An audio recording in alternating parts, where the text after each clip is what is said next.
Hello student, welcome to your chemistry. আজ আমি ওয়াইসিএল junior বাংলাতে ম্যাথসের গোলক চ্যাপ্টারটা বলবো। টোটাল যা যা ম্যাথস রয়েছে, যা থিওরি রয়েছে, সব ডিসকাস করে দেবো। তোমাদের যা ডাউট আছে, যারা ওয়েস্ট বেঙ্গল বোর্ডের যারা মাধ্যমিক 2027-এর জন্য প্রিপারেশন নিচ্ছ, তাদের জন্য এই ক্লাসটা মোস্ট ইম্পর্টেন্ট। কারণ গোলক থেকে কোশ্চেন মাস্ট আসে। মাধ্যমিক 2027-এর প্রিপারেশনের জন্য যারা মক টেস্ট সিরিজে জয়েন করতে চাও, ওয়াইসিএল এর মক টেস্ট সিরিজ কোর্সে জয়েন হতে পারো। 21শে জুন থেকে, যেটা 21 জুন থেকে তোমার মাধ্যমিক 2027-এর মক টেস্ট সিরিজ শুরু হচ্ছে।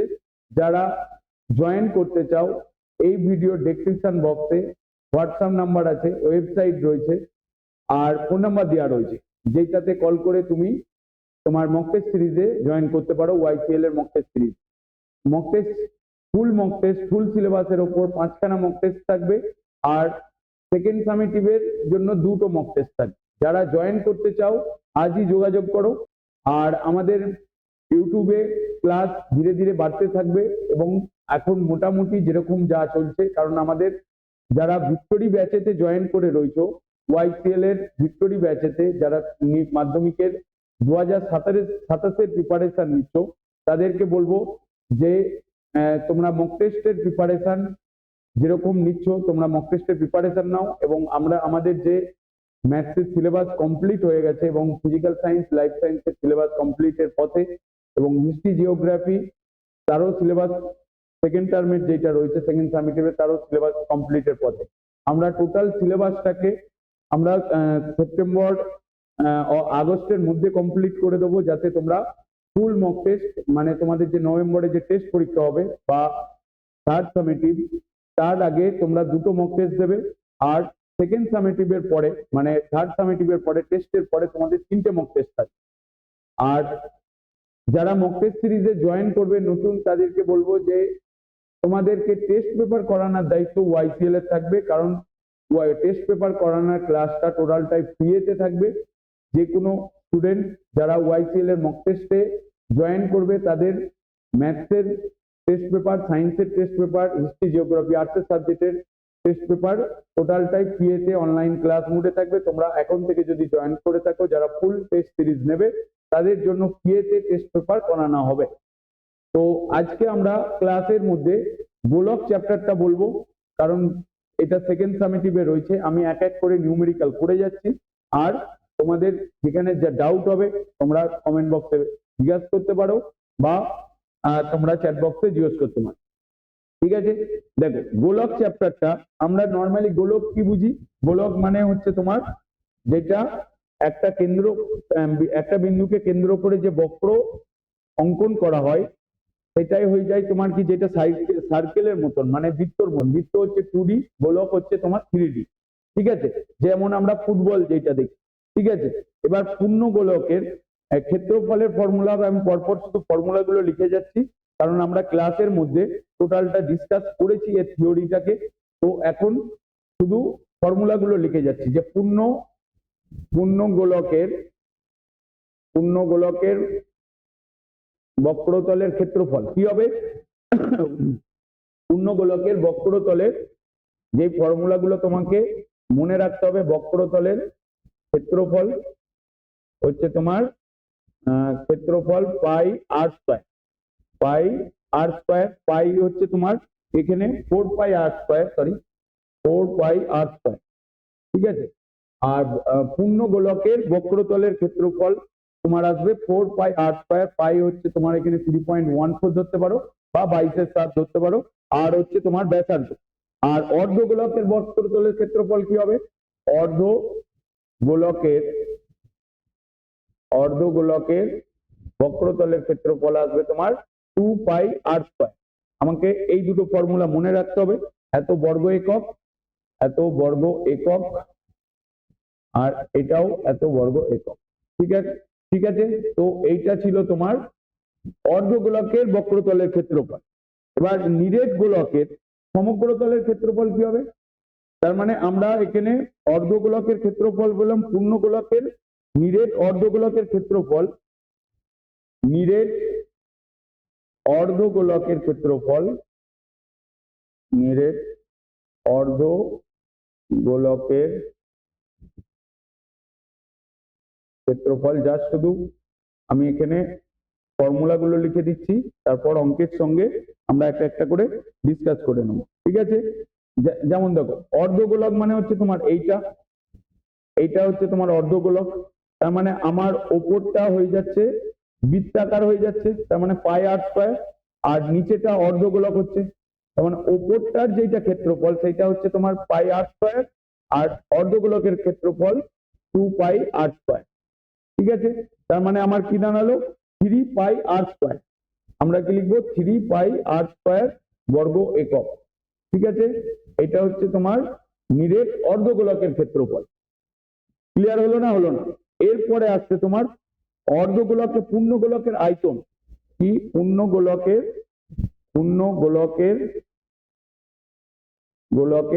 আয়তন।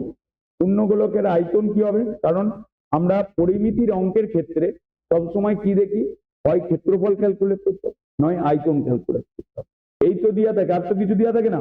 তাহলে এখানে কি হবে, পূর্ণগোলকের আয়তনের ফর্মুলা 4/3 পাই আর কিউ, ঠিক আছে? এত ঘন একক, এটা মনে রাখবো। আর কি মনে রাখবো? তাহলে অর্ধগোলকের আয়তনের ফর্মুলা কি হবে 2/3 পাই আর কিউ। অর্ধগোলকের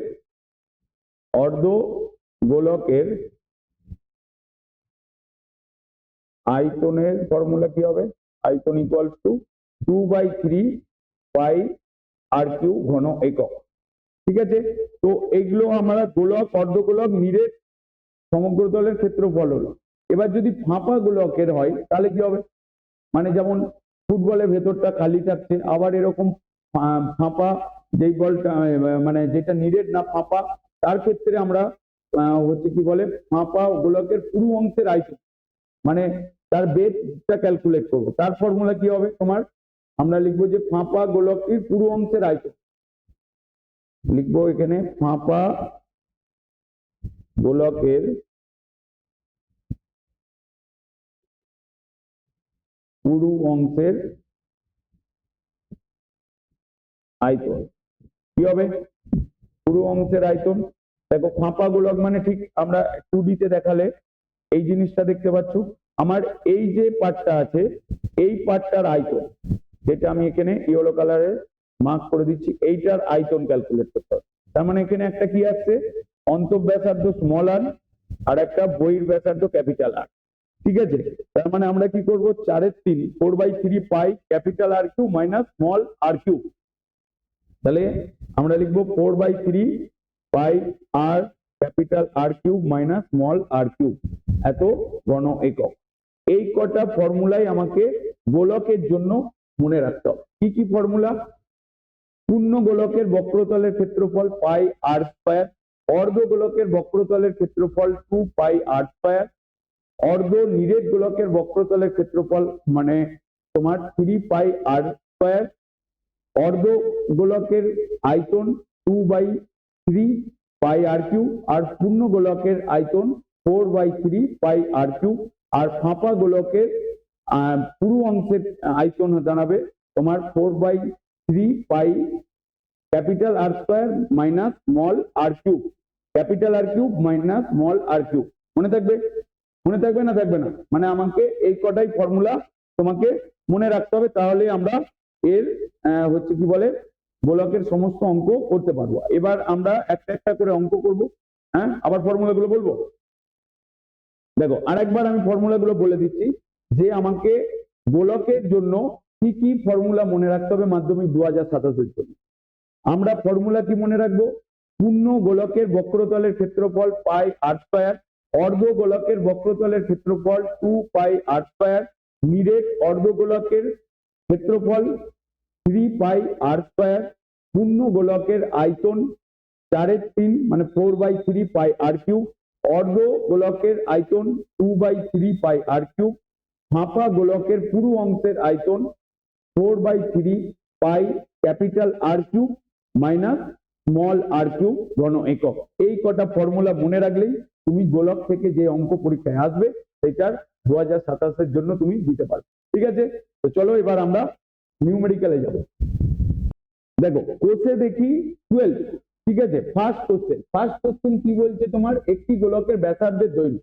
তার মানে আমরা যেমন অঙ্ক বলবে আমরা সেই অনুসারে এগোবো, ঠিক আছে। আমাকে বলেছে গোলকের ব্যাসার্ধের দৈর্ঘ্য, তার মানে আমরা মনে করি মানে ব্যাসার্ধ ইকুয়ালস টু, এখানে মনে করার করি কিছু নেই, ব্যাসার্ধ আর ইকুয়ালস টু 10.5 সেন্টিমিটার। তাহলে সমগ্র তলের ক্ষেত্রফল হিসেব করতে বলেছে, আমরা এই মাত্র ফর্মুলা ডিসকাস করছিলাম। তাহলে সমগ্র তলের ক্ষেত্রফল কি হবে তোমার পাই আর স্কয়ার, তাই তো।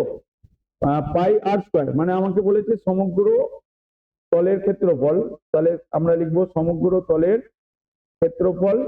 আমরা যতবারই ফর্মুলা আসবে ডাইরেক্ট ভ্যালু পুট করবে না, পরিমিতির অঙ্কর ক্ষেত্রে সবসময় আগে ফর্মুলা লিখবে তারপর ভ্যালু পুট করবে, ঠিক আছে। সঠিক ফর্মুলা লিখলে তোমাকে 1 মার্কস দেবেই, ঠিক আছে। তার মানে আমার এখানে হয়ে যাচ্ছে 4 পাই আর স্কয়ার, ঠিক আছে। তাহলে আমরা এখানে 4 ইন্টু 22/7 ইন্টু আর স্কয়ার মানে 10.5 ইন্টু 10.5, এটাকে ক্যালকুলেট করলে এত বর্গ সেন্টিমিটার আসছে। এটাকে ক্যালকুলেট করলে তোমার কত অ্যান্সার আসবে, তোমার ক্যালকুলেট করলে 1386 বর্গ সেন্টিমিটার অ্যান্সার আসবে। তোমরা এই সলিউশনটা তোমরা ক্যালকুলেশন করে দেখতে পারো। আমি এখানে ক্যালকুলেশন করলাম না কারণ এইটাকে 7 দিয়ে কাটবে, তাহলে 7 দিয়ে কাটলে তোমার 1.5 হবে, কারণ এটাকে কাটলে তোমার এখানে 1.5 হবে, তারপর তুমি ক্যালকুলেট করলে এটা আসবে। তো আমার ফার্স্ট কোশ্চেনটার অ্যান্সার হয়ে গেল, যে আমার কি বলেছে কোশ্চেনটার গোলকের ব্যাসার্ধের দৈর্ঘ্য 10.5 সেন্টিমিটার, তার সমগ্র তলের ক্ষেত্রফল হিসাব করতে হয়ে গেল। নেক্সট কোশ্চেন এলো, নেক্সট কোশ্চেন আমি এক এক করে দেখাচ্ছি, তোমরা পরপর করে যাও, ঠিক আছে। তোমার নেক্সট কোশ্চেন হচ্ছে এইটা 2 নম্বর কোশ্চেনটা। 2 নম্বর কোশ্চেনটা কি বলছে দেখো, যে একটি চামড়ার বল তৈরি করতে, কোশ্চেনটা পড়ো, বলেছে যে চামড়ার বল তৈরি করতে প্রতি বর্গ সেন্টিমিটারে 17.50 টাকা হিসাবে 431.20 টাকা লেগেছে। তাহলে বলটির ব্যাসের দৈর্ঘ্য কত? দেখো আমার প্রতি বর্গ মিটারে 17 টাকা 50 পয়সা হিসাবে তোমার খরচ পড়েছে এত, মানে 1 বর্গ মিটার হচ্ছে তোমার কি করতে চামড়ার বল তৈরি করতে খরচ পড়েছে এত টাকা। তাহলে এত টাকাতে কত বর্গ মিটার রয়েছে, তার মানে আমরা ওই হিসাবে আমরা ওখান থেকে ক্ষেত্রফলটা ক্যালকুলেট করতে পারবো। তাহলে ক্ষেত্রফল যদি ক্যালকুলেট করতে পারি তাহলে আমরা সেখান থেকে ব্যাসার্ধটা ক্যালকুলেট করতে পারবো। তাহলে আমরা কি জানি, আমাকে এখানে ব্যাসার্ধ বলটির ব্যাসার্ধ ব্যাসের দৈর্ঘ্য ক্যালকুলেট করতে বলেছে, তাহলে আমি বলটির ব্যাসার্ধ ধরবো, ঠিক আছে। মানে আর ইকুয়াল মনে করি বলটির ব্যাসার্ধ আর ইকুয়ালস টু তোমার মনে করি বলটির ব্যাসার্ধ আর সেন্টিমিটার, এটা লেখো, ঠিক আছে, ইকুয়ালস টু আর সেন্টিমিটার, ঠিক আছে। সেন্টিমিটারেই দিয়েছে, সেন্টিমিটারে দিয়েছে। তাহলে প্রতি বর্গ মিটারে খরচ হচ্ছে এত টাকা, তাহলে এত টাকায় হয় এত বর্গ মিটার, এত টাকাতে কত বর্গ মিটার হয়, তাহলে আমরা সেটা ক্যালকুলেট করতে পারবো, ঠিক আছে। তাহলে বলটির সমগ্র তলের ক্ষেত্রফলের ফর্মুলাটা লিখে ফেলি। তাহলে বলটির সমগ্র তলের ক্ষেত্রফল কি হবে, ক্ষেত্রফল হচ্ছে তোমার পাই আর স্কয়ার, 4 পাই আর স্কয়ার বর্গ সেন্টিমিটার, ঠিক আছে। তার মানে 1 বর্গ মিটার মানে 4 পাই আর স্কয়ার বর্গ মিটারের গোলকের সমগ্র তলের ক্ষেত্রফল এইটা, ঠিক আছে। তার মানে আমরা এরপরে লিখবো, তাহলে চামড়ার বল তৈরি করতে মোট খরচ কত, মানে সমগ্র তলের ক্ষেত্রফল এত, 1 বর্গ মিটার 1 বর্গ সেন্টিমিটারে খরচ হচ্ছে এত।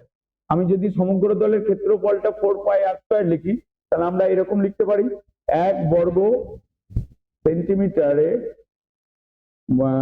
বল তৈরি করতে, চামড়ার বল তৈরি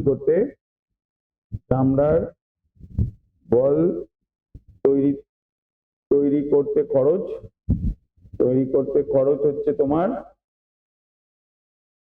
17.50 টাকা, ঠিক আছে। আর তোমার এখানে কত বর্গ সেন্টিমিটার, 4 পাই আর স্কয়ার বর্গ সেন্টিমিটার বলেছে, তার মানে আমরা এইটা ইন্টু করব 17 টোটাল খরচ হচ্ছে তোমার এত টাকা, 4 পাই আর স্কয়ার, এইটা হচ্ছে টোটাল খরচ এত টাকা দাঁড়িয়েছে। কিন্তু এখানে আমাকে 17.50 টাকা হিসাবে আমাকে বলে দিয়েছে 431.20 টাকা তোমার টোটাল খরচ হয়েছে। তার মানে শর্ত অনুসারে এইটা ইকুয়ালস টু এই টোটাল টাকা। তাহলে লিখবো অ্যাকর্ডিং টু কোশ্চেন বা শর্ত অনুসারে আমরা লিখবো এখানে যে 17.50 মানে 17.50 ইন্টু 4 পাই r স্কয়ার ইকুয়ালস টু 431.20। আমার প্রয়োজন কি 8টা প্রয়োজন, তাহলে r স্কয়ারটা এদিকে রাখলাম 431.20 বাই 17.50 ইন্টু 4 পাই। ঠিক আছে, এরপর পায়ের ভ্যালুটা পুট করো। পায়ের ভ্যালুটা যদি পুট করি তোমার 431.20 বাই 17.50 ইন্টু ওপরে 7 নিচে 22 আর ইন্টু 4 থাকে। তাহলে এইটাকে যদি আমরা টোটাল ক্যালকুলেট করি r স্কয়ার ইকুয়ালস টু, দেখো এখানে কি কি ক্যালকুলেট হতে পারে। আমরা এখানে যদি পয়েন্টটাকে তুলে দিতে পারি, দুটোর পরে আছে, তুলে দিতে পারি, তাহলে এটা 0 0 কেটে গেল। আমার এখানে 5 দিয়ে কাটবে না, কিন্তু 11 দিয়ে কাটবে। 11 দিয়ে যদি কাটো এটা হচ্ছে তোমার 3 11 33, তার মানে হচ্ছে তোমার 44, তার মানে 3 10 11 মানে তোমার 99 2 22। মানে আমি যদি 312কে 11 দিয়ে কাটি তাহলে আমার এটা 2 হলো। আবার এইটা মনে হয় হচ্ছে তোমার 11 দিয়ে কাটলে এটা তোমার 392 হচ্ছে। এরপরে কত দিয়ে কাটতে পারে, এরপরে 2 দিয়ে কেটে দাও, 2 আছে যেহেতু, তার মানে আমার এটা 2 দিয়ে কাটলে এটা 1, এটা তোমার তখন 1 আর এখানে 19 18 9 6 196 কেউ আবার তুমি এখানে 2 দিয়ে কাটতে পারো। তাহলে এটা এখানে 2 দিয়ে কাটলে তোমার দাঁড়াচ্ছে 98। ঠিক আছে, 98 কে 2 দিয়ে কাটলে তোমার এখানে দাঁড়াচ্ছে তোমার 49। ঠিক আছে, আর কাটছে এটা 175 কে 7 25 কত, 7 25 7 দিয়ে এটা কাটবে, তো 7 দিয়ে কাটলে তোমার 2 7 দুগুণে 14 হচ্ছে, তার মানে এখানে 3 5 7 35 25 হচ্ছে, তার মানে আমার এখানে দাঁড়াচ্ছে 49/25। ঠিক আছে, ক্যালকুলেশনটা আমরা এখানে করে দেখলাম। r স্কয়ার ইকুয়ালস টু দাঁড়াচ্ছে তোমার রুট ওভার অফ, আমি এখানে রুট ওভার অফ 49/25 লিখছি, তার মানে আমার r ইকুয়ালস টু 7/5 সেন্টিমিটার দাঁড়াচ্ছে। এটা হচ্ছে আমার ব্যাসার্ধটা এত সেন্টিমিটার।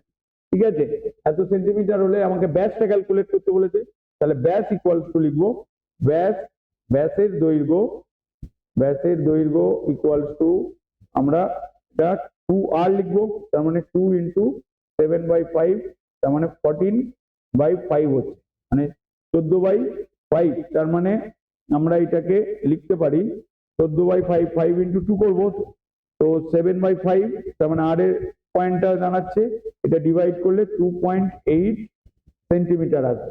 বুঝতে পারলে না? বুঝতে পারলে না? ক্লিয়ার হলো? দেখো এখানে ক্যালকুলেশনটা আমি যেরকম ভাবে দেখালাম তোমরা এরকম ভাবে করতে পারো। ক্যালকুলেটর ইউজ নেই, তোমাকে ক্যালকুলেশন করেই দেখতে হবে। ঠিক আছে, এবার নেক্সট কোশ্চেনে যাই। নেক্সট কোশ্চেন কি বলছে, নেক্সট কোশ্চেন কি বলছে দেখো, আমার 3 নম্বর কোশ্চেনটা বলছে স্কুলের সহপাঠ, মানে 3 নম্বর কোশ্চেনটা পড়ো, আমরা টোটাল অঙ্কগুলোই সব যা আছে আমরা তাই করে দেবো। তো এখানে কি বলছে দেখো, স্কুলের সহপাঠ খেলার, কি বলছে শর্টপাট খেলার, ভালো করে পড়ে গেলে কি বলেছে যে স্কুলে শর্টপাট খেলার জন্য যে বলটি ব্যবহার করা হয় তার ব্যাসের দৈর্ঘ্য 7 সেন্টিমিটার। তাহলে বলটিতে কত ঘন সেন্টিমিটার লোহা আছে, তাহলে আমার এখানে কি বলে দিয়েছে, বলটির ব্যাস হচ্ছে তোমার 7, ব্যাসের দৈর্ঘ্য বলেছে 7 সেন্টিমিটার। তাহলে ব্যাসার্ধ কত হবে, ব্যাসার্ধ r ইকুয়ালস টু 7/2 সেন্টিমিটার। ঠিক আছে, আমাকে ঘন ক্যালকুলেট বলেছে, তাহলে বলটির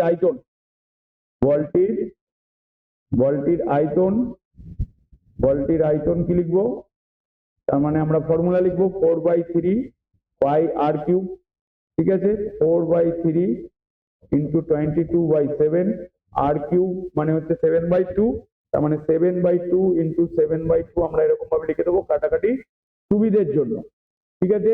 তাহলে আমরা এখানে একটা 7 কেটে দিলাম, এখানে দুটো 4 4 কেটে গেল, ঠিক আছে, দুটো 4 কেটে গেল,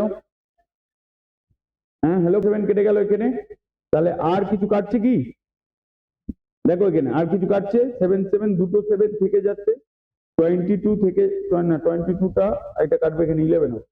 তাহলে আমার 11 থাকছে, কি থাকছে দেখো 11 থাকছে, 7 থাকছে দুটো 7 আর নিচে 3 থাকছে, তার মানে আমার 49 ইন্টু 3, 49 ইন্টু 11। তাহলে আমরা যদি টোটাল মাল্টিপ্লাই করি কি দাঁড়াবে 49 ইন্টু 11, তার মানে আমরা মাল্টিপ্লাই করলে এখানে 49 আর 49, তাহলে আমরা যদি হ্যাঁ দেখো তার মানে এখানে কি দাঁড়াচ্ছে, এখানে 9, এখানে তোমার 13 5 539/3। তাহলে আমরা দেখবে আমাদের অনেক কোশ্চেন রয়েছে যেটাকে আমরা হচ্ছে ভগ্নাংশে না করে পূর্ণ সংখ্যাতে মানে ফ্র্যাকশনাল মানে মিক্স ফ্র্যাকশনে করে ফেলি। তার মানে আমরা যদি এটাকে করি 179 4/3 হয়ে যাবে, 2/3 হয়ে যাবে, 2/3 ঘন সেন্টিমিটার। তো এইটা হচ্ছে তোমার কোশ্চেনটার অ্যান্সার। তার মানে আমার কি ক্যালকুলেট করতে বলেছিল কত ঘন সেন্টিমিটার, এটাই তোমার ফাইনাল অ্যান্সার দাঁড়াচ্ছে। নেক্সট কোশ্চেনে যাবো। নেক্সট কোশ্চেনে কি বলেছে, নেক্সট কোশ্চেন তোমার আমরা কত নম্বরটা করলাম, 3 হলো, এবার 4 এর কোশ্চেনটা কি বলেছে দেখো, 4 এর কোশ্চেনটা বলেছে তোমার এটা, 4 এর কোশ্চেনটা যেটা হচ্ছে তোমার এইটা বলেছে যে 28 সেন্টিমিটার দৈর্ঘ্য বিশিষ্ট, 28 সেন্টিমিটার দৈর্ঘ্যের ব্যাস বিশিষ্ট একটি নিরেট গোলক জলে সম্পূর্ণভাবে নিমজ্জিত করলে যে পরিমাণ জল অপসারিত করবে তা নির্ণয় করবে। আমরা আর্কিমিডিসের সূত্র জানি যে বলটির যা আয়তন বা বলটি যতটা জল অপসারিত করবে সেটাই তার আয়তন হয়ে যায়। তার মানে আমরা এখানে কতটা জল অপসারিত করবে বলেছে, মানে আমরা বলটির আয়তনটা ক্যালকুলেট করব, ঠিক আছে। মানে আমরা এরকম ফ্লোটিং এর ক্ষেত্রে দেখেছি, আমরা ক্লাস 8 পড়েছি মনে হচ্ছে, ঠিক আছে। আর মানে যতটা জল মাটিতে পড়বে সেটাই কি হয়ে যায়, যেই বস্তুটা মানে তোমার হচ্ছে কি বলে আর্কিমিডিসের সূত্র অনুসারে যেই তোমার অমসৃণ বস্তু যার স্পেসিফিক কোনো শেপ নেই তাদের আয়তন কিভাবে ক্যালকুলেট করবে। গোলক হলে গোলকের ফর্মুলা ইউজ করছো, আয়তক্ষেত্র হলে তার ফর্মুলা ইউজ করছো, ঘনক হলে তার ঘনকের ফর্মুলা ইউজ করছো। কিন্তু যখন অনিয়তাকার বা যার কোনো ফিক্সড কোনো শেপ নেই, তুমি গোলকও বলতে পারবে না, কিউব বলতে পারবে না, রেক্টেঙ্গেল বলতে পারবে না, স্কোয়ার বলতে পারবে না, তাদের আয়তন কিভাবে ক্যালকুলেট করবে, তখন আর্কিমিডিসের সূত্রটা ইউজ করা হয় যে একটা জলপূর্ণ কোনো পাত্রের মধ্যে ওই বস্তুটিকে যদি নিমজ্জিত করা হয় তাহলে যতটা পরিমাণ জল অপসারিত হয় সেটাই বস্তুটির আয়তন হয়ে যায়। এইটা তোমরা পড়েছিলে লোয়ার ক্লাসে, ক্লাস 8-এ। তো সেই হিসাবে এখানে আমরা কতটা জল অপসারিত করছে সেটা নির্ণয় করতে গেলে আমাকে আগে এর আয়তনটা ক্যালকুলেট করতে হবে। নিরেট গোলক আমার এখানে ব্যাস বলে দিয়েছে, তাহলে আমরা লিখব যে গোলকটির ব্যাস গিভেন রয়েছে, তাহলে লিখবো গোলকটির ব্যাস হচ্ছে তোমার 28 সেন্টিমিটার।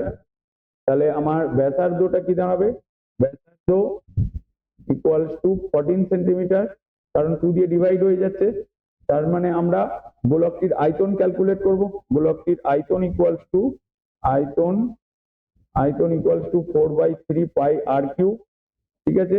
তার মানে 4/3 পাই এখানে 22/7 আর কিউব মানে হচ্ছে 14 ইন্টু 14 ইন্টু 14, ঠিক আছে।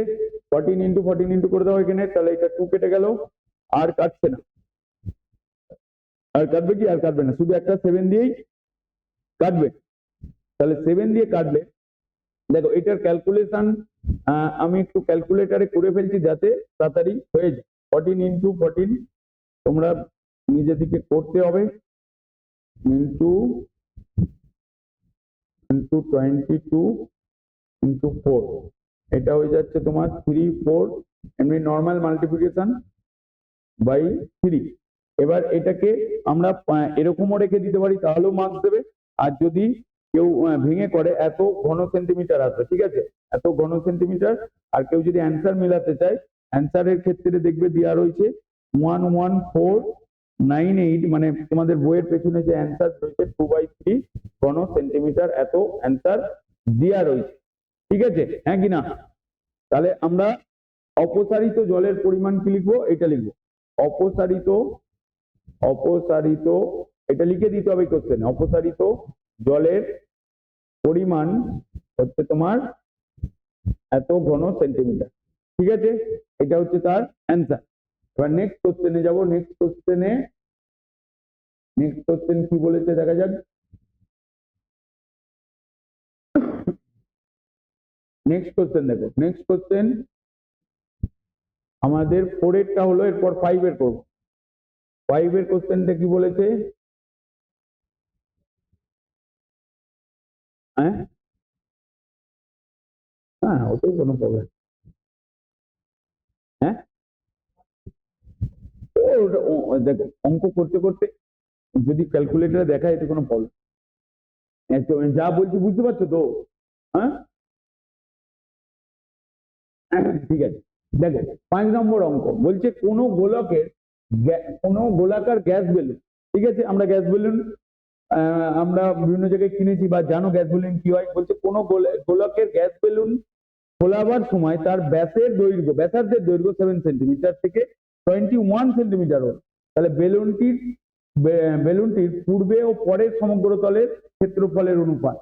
তার মানে দেখো, যখন তুমি বেলুনটি খোলাও তখন তার ব্যাসার্ধ হচ্ছে তোমার 7 সেন্টিমিটার। তুমি যখন হাওয়া বললে তখন ব্যাসার্ধটা দাঁড়াচ্ছে 21 সেন্টিমিটার, ঠিক আছে, মানে 21 সেন্টিমিটার হচ্ছে তখন।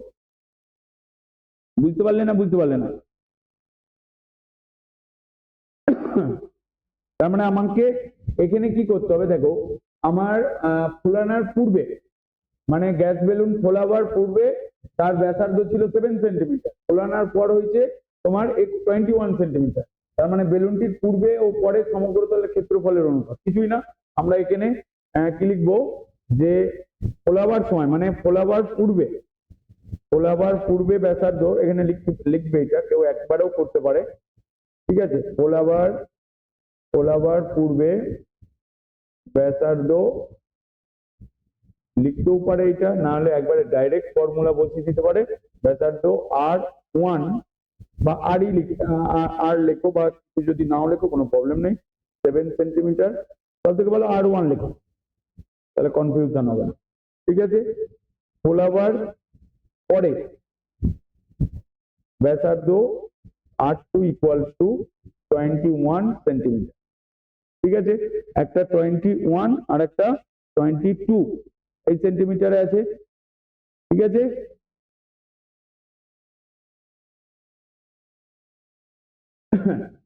এইটা রয়েছে পরে ব্যাসার্ধ, এটা গেল R1 R2, এটা ক্যালকুলেট হয়ে গেল।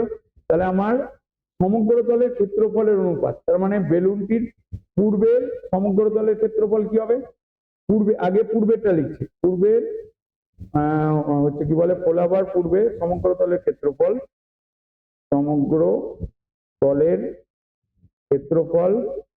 ইকুয়ালস টু হচ্ছে তোমার ক্ষেত্রফল ইকুয়ালস টু 4πr², ঠিক আছে। তার মানে আমরা এখানে কিছু ক্যালকুলেশন করবো না, এখানে 4πr1², এটা হচ্ছে তোমার ফোলাবার পূর্বে, এখানে লিখে রাখো, ফোলাবার পূর্বে সমগ্র তলের ক্ষেত্রফল, ঠিক আছে। বাকি পরেরটা কেউ পরের লাইনেও করতে পারে, 4π এখানে তোমার 7 তার স্কয়ার, আর ফোলাবার পরে, মানে এইটা থেকে আসছে, ফোলাবার পরে সমগ্র তলের ক্ষেত্রফল হচ্ছে তোমার 4πr2², ঠিক আছে। তার মানে এখানে R2টা হয়ে যাচ্ছে, এটা R2, তার মানে আমার 4π21², ঠিক আছে। তার মানে কি বলেছে? দুটোর সমগ্র তলের ক্ষেত্রফলের অনুপাত ক্যালকুলেট করতে বলেছে। তাহলে আমরা এখানে অনুপাত ইকুয়ালস টু লিখবো অনুপাত ইকুয়ালস টু মানে ক্ষেত্রফলের মানে পূর্বে ও পরে, আমি এখানে লিখে দিচ্ছি পূর্বে ও পরের সমগ্র তলের ক্ষেত্রফল, সমগ্র তলের ক্ষেত্রফলের অনুপাত। এটা লিখতে পারলে ভালো, নাহলে কেউ যদি একবারে অনুপাত বলে লেখে, কারণ এখানে কোশ্চেনের মধ্যেই রয়েছে, তার মানে আমরা এখানে লিখবো 4π7 স্কয়ার বাই 4π21 এর স্কয়ার।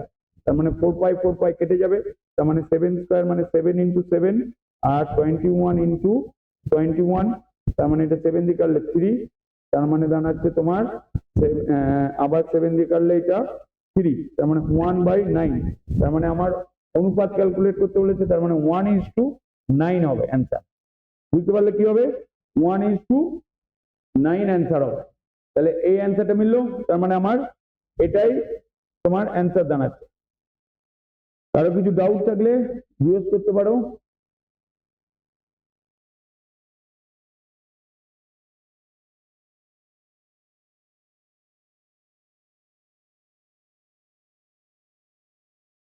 ঠিক আছে, এবারে দেখো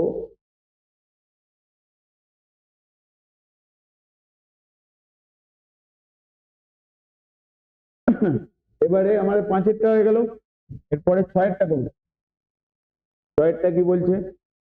6-এরটা অর্ধ গোলকাকৃতি একটি বাটি, কি বলছে ভালো করে পড়ো। এখানে দেখো, এখানে বলছে তোমার অর্ধ গোলকাকৃতি বাটি, কি বলেছে? অর্ধ গোলকাকৃতি মানে আমরা যেমন বাটি দেখি, বাটিটা কিরকম হয়? এরকম হয়, তার মানে এইটা হয়ে যায় বাটি। ঠিক আছে, অর্ধ গোলকাকৃতি বাটি তৈরি করতে এত বর্গ সেন্টিমিটার পাত লেগেছে। তাহলে বাটিটির মুখের ব্যাসের দৈর্ঘ্য হিসাব করি, তার মানে আমাকে এইটা ক্যালকুলেট করতে বলে। ঠিক আছে, আমি ফর্মুলা লিখেছিলাম অর্ধগোলকাকৃতি একটি বাটি বলেছিল, এখানে তাহলে বাটির সমগ্র তলের ক্ষেত্রফল কি হবে? অর্ধগোলকের সমগ্র তলের ক্ষেত্রফল 2πr², আর এই যে উপরের বৃত্তাকার যেটা হচ্ছে তার ক্ষেত্রফল কি? πr²। ঠিক আছে, আমরা টোটাল সমগ্র তলের ক্ষেত্রফলটা বলে দিই। বাটিটি অর্ধগোলকাকৃতি বাটি তৈরি করতে তোমার এত বর্গ সেন্টিমিটার লিখেছে, মানে অর্ধগোলকের সমগ্র তলের ক্ষেত্রফলটা বলে দিই। ঠিক আছে, তাহলে সেখান থেকে আমরা 8টা ক্যালকুলেট করতে পারবো। ঠিক আছে, এরপরে আমাকে বলেছে বাটিটির ব্যাসের দৈর্ঘ্য কত হবে, মানে বাটিটির মুখে। তার মানে আমরা এখানে যেটা কি লিখবো, কি যে বাটিটির ব্যাসার্ধ হচ্ছে বাটিটির মুখের ব্যাসার্ধ, মনে করি বাটিটির মুখের ব্যাসার্ধ হচ্ছে তোমার 8।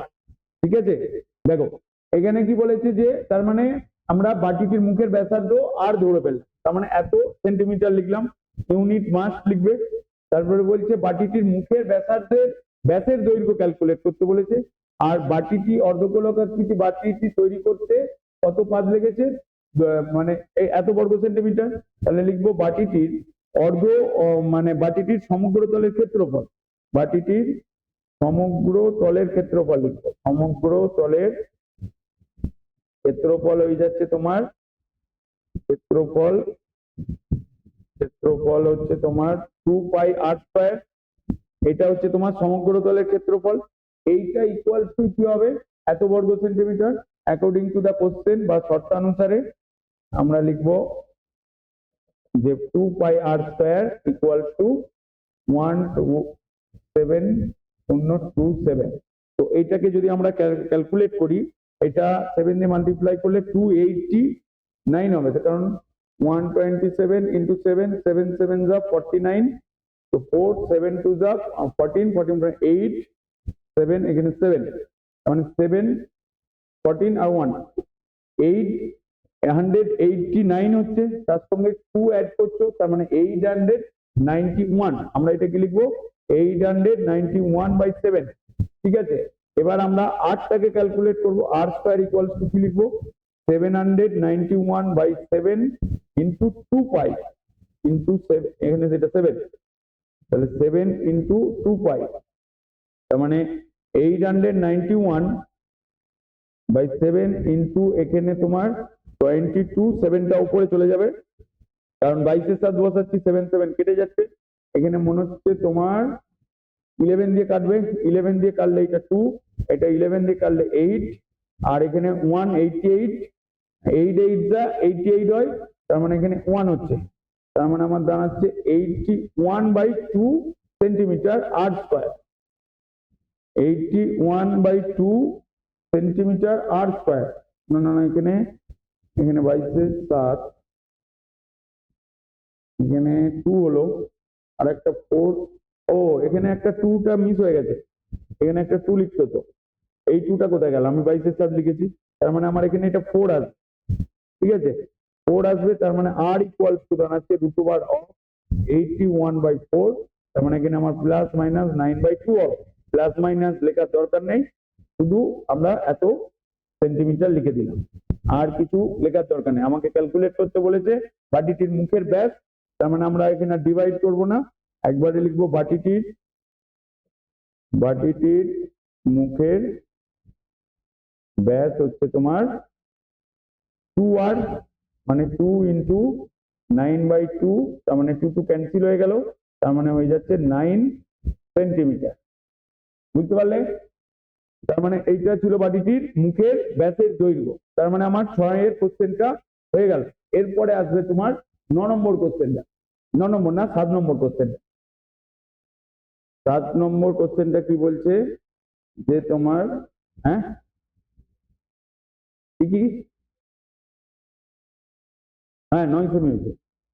এবারে দেখো, এবারে হচ্ছে তোমার এইটা বলেছে, কোশ্চেনটা কি বলেছে যে তোমার একটি নিরেট গোলক লোহার থালা, তার ব্যাসার্ধের দৈর্ঘ্য 22.1 সেন্টিমিটার। তার মানে গোলাকার থালার মানে একটি লোহার গোলার ব্যাসার্ধের দৈর্ঘ্য, মানে 8টা বলে দিয়েছে, গোলাটিতে কত ঘন সেন্টিমিটার লোহা আছে তা হিসাব করে লিখি ওই লোহা বক্রতলের ক্ষেত্রফল।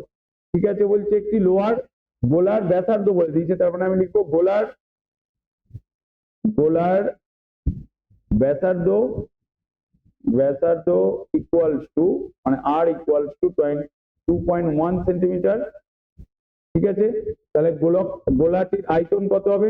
আয়তনের ফর্মুলা একবারে ডাইরেক্ট পুট করে দিচ্ছি, 4/3 পাই আর কিউব, তাই তো, 4/3 পাই আর কিউব হবে। তাহলে 4/3 পাই আর কিউব হলে আরটা এখানে হচ্ছে 2.17, তার মানে আমরা এখানে 4/3 ইন্টু 22/7 ইন্টু 2.1 ইন্টু 2.1 ইন্টু 2.1, এটা লিখে ফেললাম। এখান থেকে একটা পয়েন্টকে তুললাম, এখানে 10 লিখলাম।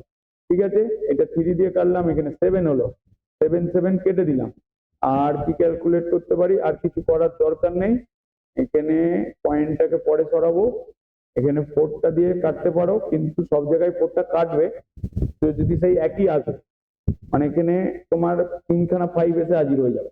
ঠিক আছে, আমরা যদি টোটাল ক্যালকুলেশন করি এইটার 2.1, আমি একবার ক্যালকুলেটরে করে নিচ্ছি, তোমরা নর্মালি করে দেখবে। 2.1 ইন্টু 2.1 ইন্টু 4, মানে তোমার 441 হয়, এটা 21কে মাল্টিপ্লাই করলে, তাহলে 4.41 ইন্টু হচ্ছে তোমার 22 ইন্টু 4, তার মানে দাঁড়াচ্ছে 38। আমার তোমার মাল্টিপ্লাই করার পর টোটাল আসবে তোমার 38,0.8, এইটা আসবে। ঠিক আছে, তোমার টোটাল মাল্টিপ্লাই করার পরে, না না এটা দুটো আছে, তার মানে এখানে পয়েন্ট আসবে, পয়েন্টটা ওখানে দুটো পয়েন্ট আছে, এখানে 08, এই জায়গায় পয়েন্ট আসবে, নিচে 10, তাহলে আমার 38.808 এত ঘন সেন্টিমিটার হবে। ঠিক আছে, এত ঘন সেন্টিমিটার। তাহলে ওই লোহার গোলার বক্রতলের ক্ষেত্রফলের ফর্মুলা কি? পাই আর স্কয়ার। তাহলে আমরা লিখবো গোলার বক্রতলের ক্ষেত্রফল, বক্রতলের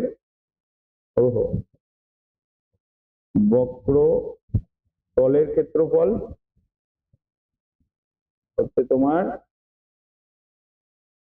4 পাই আর স্কোয়ার, তার মানে আমার এখানে 4 ইন্টু 22 ইন্টু আর স্কোয়ার হচ্ছে তোমার 2.1 ইন্টু 2.1। তাহলে আমরা এখানে একটা 7 কে কাটবো, এখানে নিচে 10 লিখলাম, পয়েন্টটা কাটালাম, এখানে এটা 3 লিখলাম। ঠিক আছে, 7 দিয়ে কাটলে 3, আগেরটা এখানে হচ্ছে 3 দিয়ে কেটে 7 হয়েছিল, তো আর এখানে কিছু কাটার দরকার নেই। তার মানে আমার 2.1 ইন্টু 3 মানে 6.3 ইন্টু 88, 6.3 ইন্টু 88 করলে হয়ে যাচ্ছে তোমার 554.4 বাই 10, তার মানে 55.44 বর্গ সেন্টিমিটার, এত অ্যান্সার হবে এটা। ঠিক আছে, এটা হচ্ছে তোমার এটা অ্যান্সার। তো টোটাল 7টার অ্যান্সার হয়ে গেল, বোঝা গেল। এরপরে নেক্সট কোশ্চেনে যাও। নেক্সট কোশ্চেন আসছে তোমার নেক্সট পেজেতে রয়েছে, দেখো 8এরটা। 8এরটা কি বলছে যে তোমার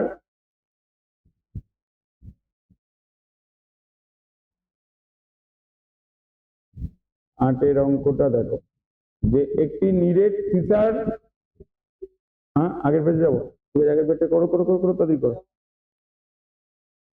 এরপরে দেখো বলছে যে একটি নিরেট সিসার গোলাকার ব্যাসের দৈর্ঘ্য, মানে এখানে ব্যাসটা বলে দিই, তার মানে আমি লিখবো গোলাকার সিসার, গোলাকার সিসার ব্যাস হচ্ছে তোমার 14 সেন্টিমিটার। তার মানে ব্যাসার্ধ লিখবো এর পরের লাইনে এরকম ভাবে, ব্যাসার্ধ equals to 14/2 equals to 7 centimetre. ঠিক আছে, এর পরের লাইনে কি বলছে, ওই গোলকটি গলিয়ে তোমার 3.5 সেন্টিমিটার দৈর্ঘ্যের ব্যাসার্ধের কতগুলো নিরেট গোলক করা যায়। আগে এই যে ব্যাসার্ধটা আছে, এই ব্যাসার্ধটা দিয়ে এর আয়তনটা ক্যালকুলেট করবো। ঠিক আছে, আয়তন ক্যালকুলেট করবো, আর এই যে ছোট ব্যাসার্ধ দিয়েছে মানে নতুন যে ব্যাসার্ধটা, সেইটার আয়তনটা ক্যালকুলেট করবো, দিয়ে ডিভাইড করে দিলেই আমরা কতগুলো গোলক পাবো সেটা ক্যালকুলেট করতে পারবো। ঠিক আছে, হ্যাঁ কি না? তার মানে আমরা প্রথমে কি করব, বা কেউ এরকমও করতে পারে, ছোট গোলকের আয়তন, বড় গোলকের আয়তন। ছোট গোলকের, আমরা এখান থেকে বড় গোলকের আয়তন দেখতে পাচ্ছি, আমি যদি n সংখ্যক লিখে দিই তাহলে n ইন্টু এটাও করতে পারি, বাট এমনি নর্মাল ডিভাইড করে দিতে পারি যে কতগুলো গোলক তৈরি হবে। ঠিক আছে, তার মানে আমরা হিসাব, এটা হচ্ছে এখানে লেখো বড় গোলকের, কারণ আর একটু লাইন আসছে, বড় গোলকের হচ্ছে তোমার আয়তন ইকুয়ালস টু, আমরা লিখবো 4/3 পাই আর কিউব। তার মানে আমার এখানে 4/3 ইন্টু 22/7। এক কাজ করো, এখানে 20 পাইটাকে এরকমই রাখো, কারণ এগুলো সব ক্যান্সেল হবে। পাই ইন্টু 7 তার হোল কিউব, এটা এরকম এত ঘন সেন্টিমিটার রেখে দাও, কারণ ডিভাইড করতেই হবে। এবার দেখো ছোট, এরপরে লিখবে ছোট গোলকের ব্যাসার্ধ হচ্ছে তোমার 3.5 সেন্টিমিটার।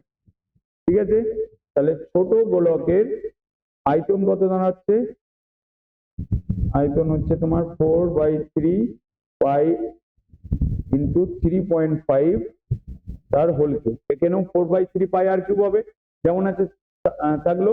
তাহলে কতগুলো নিরেট ব্যাসার্ধ গোলক তৈরি হবে, তাহলে লিখবো মোট ছোট গোলকের সংখ্যা। তাহলে এখানে লিখবো, একবারে ডাইরেক্ট করে দিচ্ছি, মোট ছোট গোলকের সংখ্যা,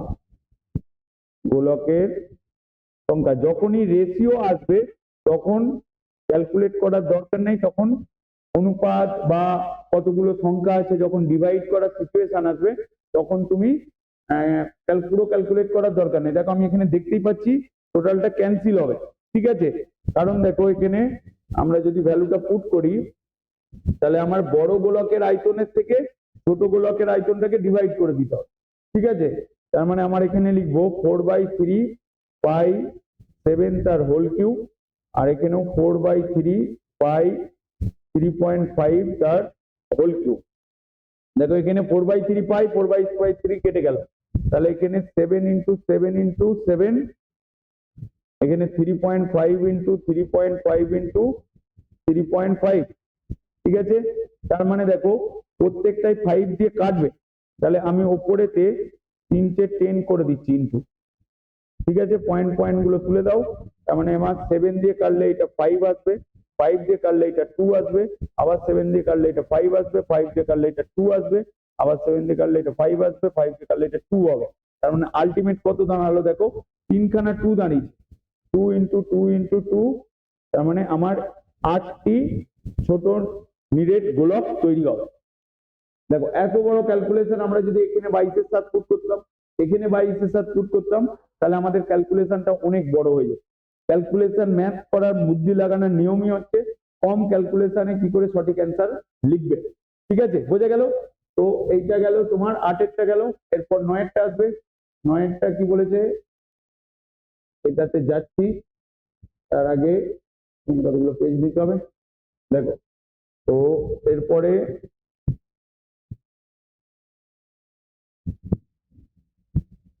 8এরটা হয়ে গেল, এরপরে 9এরটা দেখো। 9এরটা কি বলেছে যে তোমার এটা যে বলছে যে 3 সেন্টিমিটার, 4 সেন্টিমিটার, 5 সেন্টিমিটার দৈর্ঘ্যের ব্যাসার্ধের 3টি নিরেট তামার গোলক গলিয়ে একটি বড় গোলক। তার মানে আমরা কি করব, এই যে 3টে ব্যাসার্ধ দিয়েছে, 3টে ব্যাসার্ধের আয়তন ক্যালকুলেট করব, দিয়ে যোগ করব, দিয়ে বড় গোলকটা কত আয়তন হচ্ছে বার করব, সেই আয়তনটার সঙ্গে মানে বড় গোলকটির ব্যাসার্ধ বলেছে, তাহলে বড় গোলকটির ব্যাসার্ধ ধরাধরি পরে করব, হ্যাঁ কি না। আগে ছোট গোলকগুলোর 3টের আয়তন করে নিই, তারপর বড় গোলকের আয়তনটা, বড় গোলকের ব্যাসার্ধটা আর ধরে নেব, তাহলে সেইটা ইকুয়ালস টু হবে 3টে গোলকের মোট আয়তন। তাহলে শর্তানুসারে সেরকম ভাবে লিখবো, তাহলে লিখি হচ্ছে কি বলে, প্রথম গোলকের ব্যাসার্ধ, একবারে এরকম ভাবে লিখছি, কেউ কেউ একবারে 3টে গোলকের ব্যাসার্ধ করে ডাইরেক্ট করে দিতে পারে, তাহলে প্রথম তুমি আলাদা আলাদা করে করো। প্রথম গোলকের ব্যাসার্ধ হচ্ছে তোমার 3 সেন্টিমিটার, তাহলে এবার লেখো প্রথম গোলকের আয়তন, 3টে আলাদা আলাদা করে করো, তাহলে ভুলটা কম হবে, 4/3 পাই 3 কিউব, আয়তনকে 3 কিউব। এখানেও 22-এর সাথে পুট করবে না, কারণ এর পরেতেও কি হবে, এইটা 3টে যোগফল ইকুয়ালস টু বড়টা, সেখানেও 4/3 পাইটা কেটে যাবে, ঠিক আছে। তার মানে আমরা যদি প্রথমেই এটাকে অ্যাড করে দিই, তাহলে কি হবে, আমরা মাল্টিপ্লিকেশনে ক্যালকুলেশনে গন্ডগোল হতে পারে, আমরা এরকম রেখে দেবো এত ঘন সেন্টিমিটার, ঠিক আছে। এরপরে দ্বিতীয় গোলকের, এরপরে দেখো আমরা করব হচ্ছে তোমার দ্বিতীয় গোলকের ব্যাসার্ধ। এখানে দেখো আমরা হচ্ছে কোথায় ছিলাম, এটা ছিলাম, তাহলে দ্বিতীয় গোলকের ব্যাসার্ধ হয়ে যাচ্ছে তোমার 4 সেন্টিমিটার, ঠিক আছে। আর আয়তন হয়ে যাচ্ছে তোমার, আয়তন equals to 4/3 pi r cube, এত ঘন সেন্টিমিটার, ঠিক আছে। এবার হচ্ছে তোমার তৃতীয় গোলকের ব্যাসার্ধ হচ্ছে তোমার, কেউ আরো ছোট করে করতে পারে, একবারেও করে দিতে পারে, মানে এরকম ভাবেই করতে হবে তার কোনো মানে নেই, 5 সেন্টিমিটার। আর আয়তন হচ্ছে তোমার 4/3 পাই 5 আর কিউব, ঠিক আছে। টোটাল 3টেরই গোলকের আয়তন তোমার বেরিয়ে গেল। তাহলে আমরা মোট ছোট গোলকের আয়তন লিখতে পারি, বা শর্তানুসারে এই 3টেকে যোগ করে বড় গোলকের আয়তন লিখতে পারি, হ্যাঁ কি না। 3টে ছোটকে যোগ করে বড় গোলকের আয়তন লিখতে পারি, যে মানে যেটা সুবিধে সেটাই করতে পারি। তো তোমরা এখানটায় তাহলে কি করবে, আমরা 3টে ছোট গোলকের আয়তনকে যোগ করে দিতে পারি, বা দাঁড়াও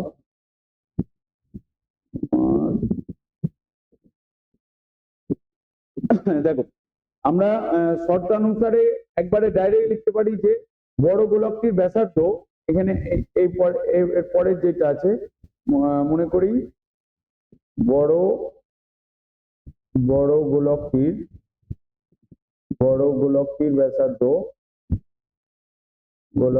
ব্যাসার্ধ হয়ে যাচ্ছে তোমার ব্যাসার্ধ ইকুয়ালস টু আর ধরে নাও স্মল আর সেন্টিমিটার ঠিক আছে। তাহলে বড় গোলকটির আয়তন কি হবে? তার মানে বড় গোলকটির আয়তন 4/3 পাই আর কিউব। এ পর্যন্ত লিখে দিলাম, কারণ আমাকে এই বড় গোলকটির ব্যাসার্ধ ক্যালকুলেট করতে হবে। তাহলে আমরা নেক্সট পেজেতে যাচ্ছি যে শর্তানুসারে আমি তিনটেকে কেউ ডাইরেক্ট এই পেজটা যেটা আমি এখানে করছি, ঠিক আছে, এর পরের পেজটা তিনটেকে কেউ একসাথে লিখে দিতে পারে এরকম ভাবে। শর্তানুসারে 4/3 পাই আর কিউব, মানে আমার ছোট গোলকটার প্রথম গোলকটার পেজ ছিল 3 4 পাই, তার মানে আমি এখানে লিখবো 3 cube plus 4/3 pi r cube, মানে এটা এখানে 4 তার হোল কিউব প্লাস 4/3 পাই তার whole cube equals to 4/3 pi r cube. কেউ এইটা ডাইরেক্ট একবারে করতে পারে, তাহলেও তার অ্যান্সার আসবে, ঠিক আছে। তার মানে আমরা 4/3 পাইটা কমন নিলাম, এখানে 3 কিউব মানে 27, 4 কিউব মানে হচ্ছে তোমার 64 আর 5 কিউব মানে হচ্ছে তোমার 125 ইকুয়ালস টু 4/পাই আর কিউব, ঠিক আছে। তার মানে এবার 4i2 কেটে গেল, এটা 4/3 পাই এটা, তার মানে আমি এটাকে অ্যাড করলে 27 125 আর হচ্ছে তোমার 64 আর হচ্ছে তোমার 27, তাহলে 9 16 এই হচ্ছে তোমার 10 11 2 মানে 216 ইকুয়ালস টু আর কিউব। তাহলে আর কিউব আর ইকুয়ালস টু কি দাঁড়াচ্ছে তোমার 6 দাঁড়াচ্ছে, তাই তো? হ্যাঁ কি না? মানে 6 এর হোল কিউব করলে তোমার 6 দাঁড়াচ্ছে। তার মানে বড় গোলকটির ব্যাসার্ধ হয়ে যাচ্ছে তোমার গোলকটির ব্যাসার্ধ 6 সেন্টিমিটার।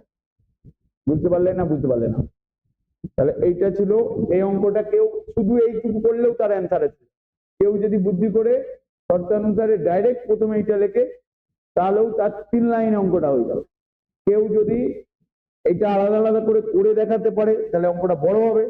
আর কেউ যদি বুদ্ধি করে যে দেখতেই পাচ্ছে যে তিনটে নিরেট গোলককে গলি একটা বড় গোলক হচ্ছে, তার মানে তিনটে গোলকের মোট আয়তন ইকুয়ালস টু বড় গোলকের আয়তন, সেইটাই এখানে করা হয়েছে। কেউ তিনটে লাইনেও করতে পারে অঙ্কটা। বুঝতে পারলে না? যার যেটা পছন্দ সে সেটা করবে, ঠিক আছে। এরপরে দেখো, তাহলে মানে আমাদের কোনটা হচ্ছিল, এটা কত নম্বর হলো তোমার? 9টা হলো। এবার 10 কি বলছে?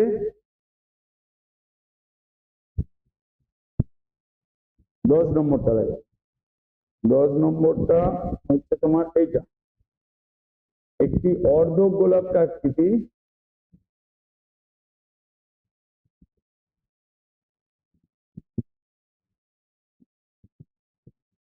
দশেরটা দেখো কি বলছে, যে একটি অর্ধ গোলকাকৃতি গম্বুজ, অর্ধ গোলক বলে দিয়েছে, ঠিক আছে। তাহলে গম্বুজের ভূমিতলের ব্যাস, মানে আমার যদি অর্ধ গোলকাকৃতি গম্বুজ এরকম হয়, মানে এই জিনিসটা যদি হয় তোমার, এটা যদি গম্বুজ এরকম হয়, অর্ধ গোলকাকৃতি গম্বুজ, তার ভূমিতলের ব্যাসের দৈর্ঘ্য 42 ডেসিমিটার কিউব। গম্বুজটির উপরিতল রং করতে প্রতি বর্গ মিটারে 35 টাকা হিসাবে কত টাকা খরচ হবে? তার মানে আমাকে হচ্ছে তোমার বক্রতলের ক্ষেত্রফল ক্যালকুলেট করতে হবে। আর আমাকে এই যে ব্যাস বলেছে, তাহলে এই ভূমিতলের ব্যাসার্ধটা কত হবে? পাই মানে 4/2 হয়ে যাবে। তার মানে আমাকে এটাকে ডেসিমিটারে আছে, কিন্তু এখানে প্রতি বর্গ মিটারে বলছে, তাহলে ডেসিমিটারটাকে আমরা মিটারে নিয়ে চলে যাব, ঠিক আছে। তারপর ক্যালকুলেট করব, বা ডেসিমিটারটাকে একবারে ডাইরেক্ট ডেসিমিটারেই ক্যালকুলেট করলে তারপর বর্গমিটারে কনভার্ট করে নিতে হবে, ঠিক আছে। তাহলে অর্ধ গোলকের এনে লিখি যে অর্ধ গোলকাকৃতি গোলকাকৃতি গম্বুজের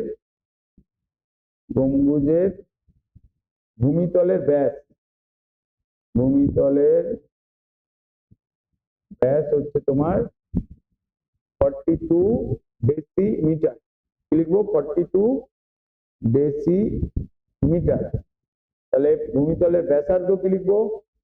ব্যাসার্ধ equals to 42/2 equals to 21 decimetre.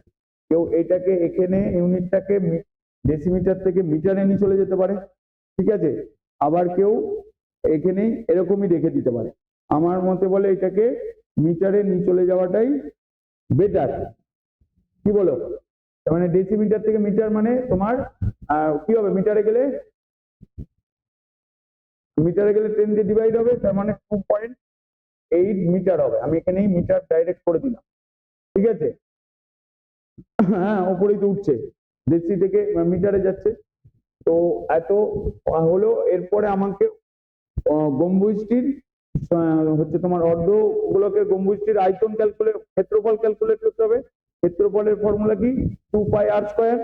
অর্ধ গোলকাকৃতি গম্বুজের ক্ষেত্রফল, বক্রতলের ক্ষেত্রফল লিখবে। বক্রতলের ক্ষেত্রফল হয়ে যাচ্ছে তোমার ক্ষেত্রফল ইকুয়ালস টু 2πr²।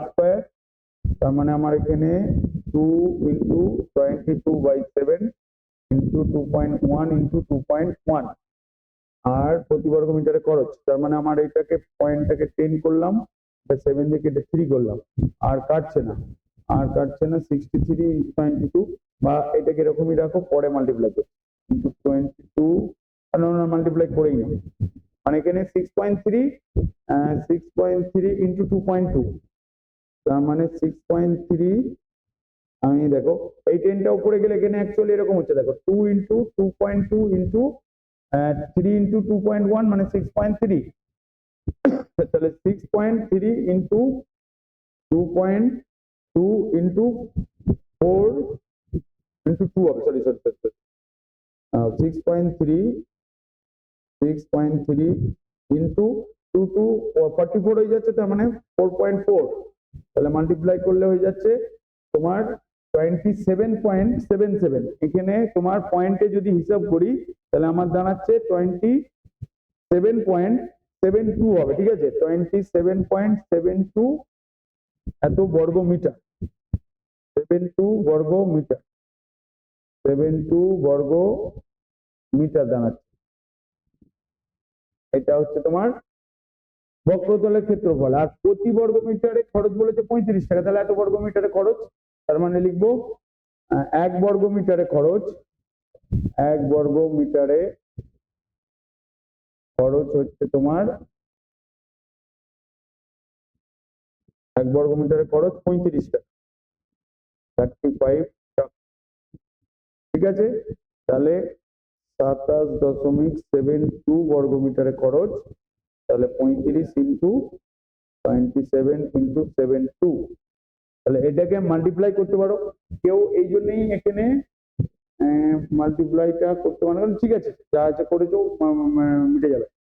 মানে এটা মাল্টিপ্লাই করলে আসবে তোমার 970.2 এত টাকা, মানে 970 টাকা টোটাল খরচ হবে তোমার, 970 টাকা।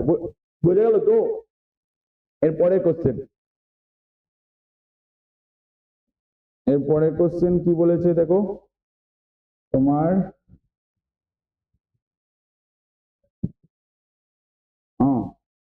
তাহলে 10-এরটা হয়ে গেল। এবার 11টা দেখো,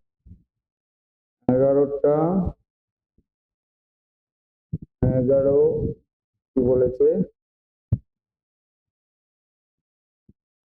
11টা দেখো, এই যে বলছে একই ধাতুর পাত থেকে দুটি ফাঁপা গোলক তৈরি করা হতো। বলছে একই ধাতুর পাত থেকে দুটি ফাঁপা গোলকের ব্যাসার্ধের দৈর্ঘ্য 21 সেন্টিমিটার এবং 17.5 সেন্টিমিটার। গোলক দুটি তৈরি করতে যে পরিমাণ ধাতুর পাত লেগেছে তার অনুপাত নির্ণয়। দেখো এখানে যেই অনুপাত এসে গেছে, এক্ষুনি এর ভ্যালু পুট করা সব জায়গায় প্রয়োজন আসবে না, তাই তো? আমরা নর্মালি করে যাব।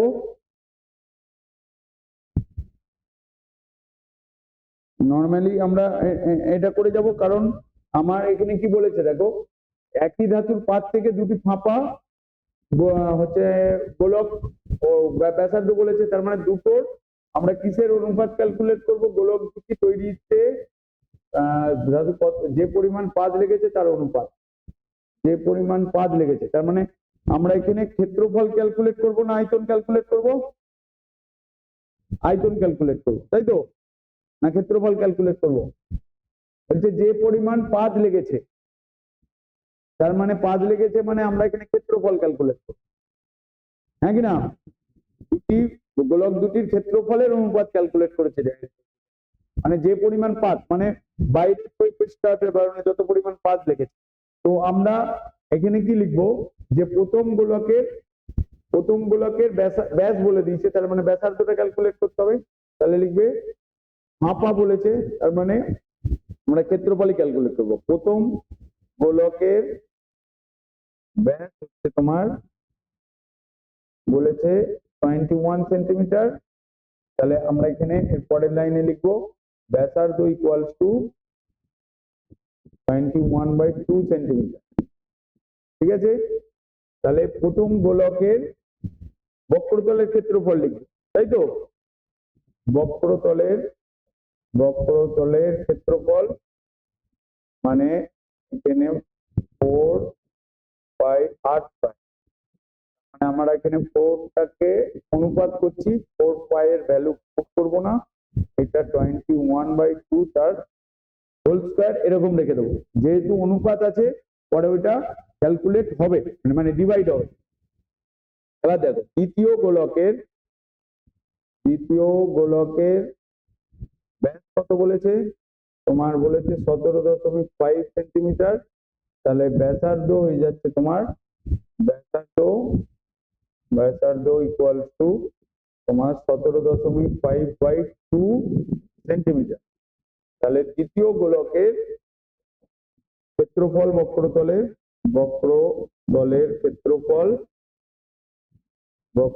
ক্ষেত্রফল হয়ে যাচ্ছে তোমার 4πr², তার মানে আমার এখানে 4π ইন্টু 17.5/2 তার হোল স্কয়ার। এবার যে পরিমাণ পাত লেগেছে তার অনুপাত তুমি এখানে ছোট করে অনুপাতই লেখো, ঠিক আছে? অনুপাত মানে এই অনুপাতটাই বোঝাবে, ঠিক আছে? তার মানে আমরা প্রথম গোলকটাকে আগে লিখবো, ঠিক আছে? তার মানে 4π ইন্টু 21/2 তার হোল স্কয়ার বাই এখানে 4π ইন্টু 17.5 তার হোল স্কয়ার। দেখো আমরা এখানে 4π এটাকে মাল্টিপ্লাই করতে পারতাম, তাতে আমার অঙ্কটা বড় হতো, তার থেকে অনুপাত বলেছে, আমি প্রথমেই বলেছিলাম যদি অনুপাত থাকে ভ্যালু পুট করার দরকার নেই, পায়ের কেটে যাবে, তাহলে এখানে 4π কেটে গেল, নিচে দেখো এখানে 4π হচ্ছে, তার মানে 21 ইন্টু 21/17.5 ইন্টু 17.5। এই লাইনটা বুঝতে পারলে না দেখো এখানে 4 হচ্ছে তো 21/2, তো তার মানে আমি হোল স্কয়ার করছি, তার মানে 4 মানে 2 ইন্টু 2, আর নিচেও 17.52 আছে, তার মানে এই দুটো 4 কেটে যাবে, তো সেই জন্য এটা এরকম লিখলাম। এরপরে দেখো আমরা এটাকে পয়েন্টগুলোকে তুলতে পারি, পয়েন্টগুলোকে তুলে এটা 10, এখানে পয়েন্টগুলোকে তুলে 10, এবার এইটাকে মনে হচ্ছে কত দিয়ে কাটবে দেখো,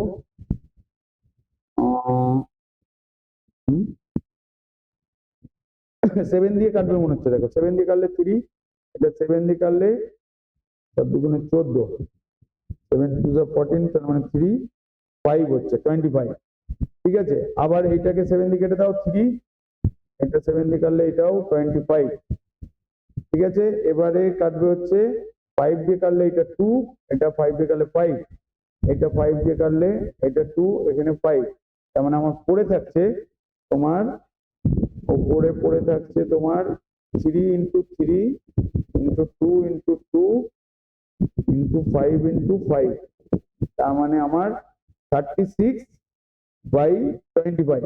তাহলে অনুপাত হয়ে যাচ্ছে এখানটায়, এটা 3 মানে 9, তার মানে 36/25, তার মানে আমার অনুপাত দাঁড়াচ্ছে, ক্ষেত্রফলের অনুপাত দাঁড়াচ্ছে 36:25। এটাই অ্যান্সার আছে, এটার অ্যান্সারটা এরকমই আছে দেখো, এটাই অ্যান্সার হবে। তাহলে 11 হয়ে গেল, এরপরে আসছে তোমার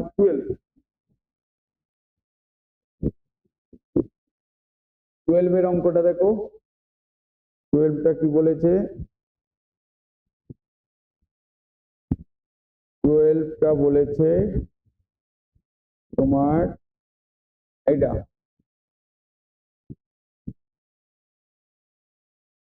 12টা হচ্ছে তোমার এইটা বলেছে, বলছে একটি ধাতব গোলকের উপরিতল এমন ভাবে কেটে নেওয়া হলো যে নতুন বক্রতলের ক্ষেত্রফল আগের গোলকের ঠিক অর্ধেক। তার মানে ঘুরিয়েই বলতে পারতো অর্ধগোলক।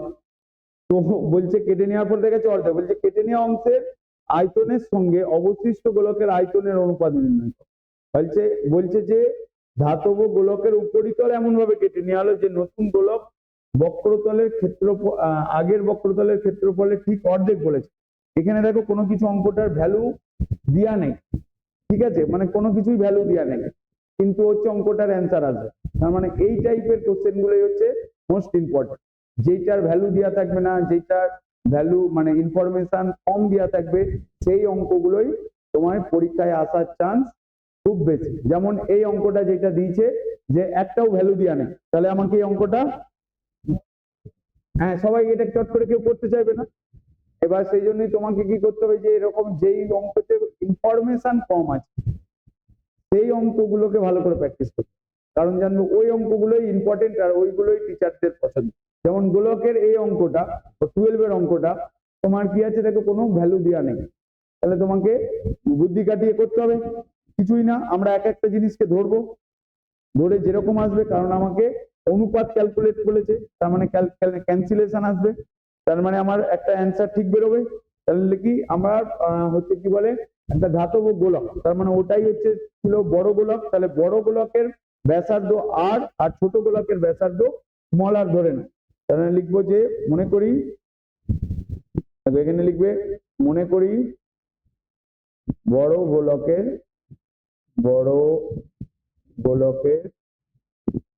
ব্যাসার্ধ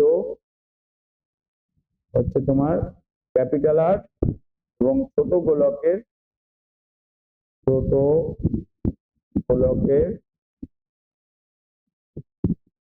ব্যাসার্ধ হচ্ছে তোমার স্মল আর এত একক। কিছু বলে দেওয়া নাই বলে আমরা একক দিয়ে দিলাম। তাহলে বড় গোলকের বক্রতলের ক্ষেত্রফল কি হবে? তাহলে লিখবো বড় গোলকের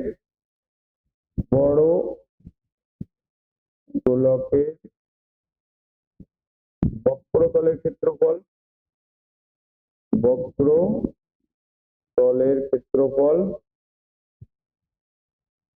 হচ্ছে তোমার 4 পাই ক্যাপিটাল আর। ছোট গোলকের বক্রতলের ক্ষেত্রফল 4 পাই স্মল আর স্কয়ার। এটা দাঁড়ালো ছোট গোলক আর বড় গোলক। এরপরে কি বলেছে দেখো, বলছে নতুন যেই গোলকটি মানে কেটে নেওয়া হলো, যে নতুন গোলকের বক্রতলের ক্ষেত্রফল আগের গোলকটির ঠিক অর্ধেক হয়। নতুন যে গোলকটা আছে মানে ছোট গোলকের বক্রতলের ক্ষেত্রফল বড় গোলকের অর্ধেক, এই যে স্টেটমেন্টটা বলেছে যে আমি ছোট গোলক বড় গোলক দুটোকে আলাদা সেপারেট করে দিই, দিয়ে বলছে যে উপরিতল এমন ভাবে কেটে নেওয়া হলো যে নতুন গোলকের বক্রতলের ক্ষেত্রফল মানে টোটাল ক্ষেত্রফল সমগ্রতলের ক্ষেত্রফল ইকুয়ালস টু কি দাঁড়াবে, আগের গোলকের ঠিক অর্ধেক, মানে বড় গোলকের অর্ধেক। তার মানে আমরা শর্ত অনুসারে কি লিখবো, আমরা এখানে দুটো রেশিও পাবো, তাই তো? তাহলে আমরা এই জায়গাতে তার অর্ধেক বলছি, তার মানে আমরা কি লিখবো, অ্যাকর্ডিং টু দ্য কোশ্চেন বা শর্তানুসারে